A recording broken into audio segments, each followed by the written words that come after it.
Now we will learn how to do conditional formatting.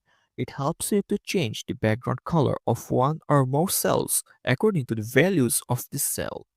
Let us create a conditional formatting and let's notice how it works. Let's say we want to apply conditional formatting on the stock turnover rate. If my stock is more than 25%, I will color it as dark.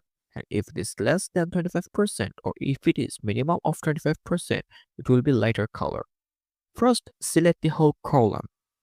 Then click Format. Then select Conditional Formatting and a toolbar appears. Well, the range is selected automatically. Now I will apply the format rules. Select greater than. Put value 25%. Click OK. And you can see the stock which is more than 25% are marked in darker color. Similarly, you can apply them in prices as well. Select the price column. Click Format. Select Conditional Formatting and then greater than. Let's say I want to put 100.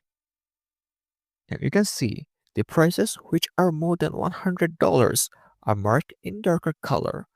Well, if you want to delete conditional format rules, then you can simply click Remove Rule and the rule will be removed.